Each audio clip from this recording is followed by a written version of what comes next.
tools we need for this are a trim tool like this and a Torx of 20.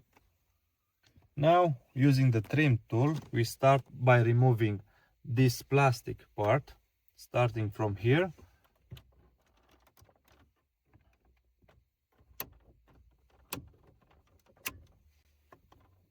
Carefully not to scratch the other elements. It pulls right out. Now, after removing it, don't unplug this plug because you can get an error on the dashboard. The radio now is held in place by 4 screws. We start with this one.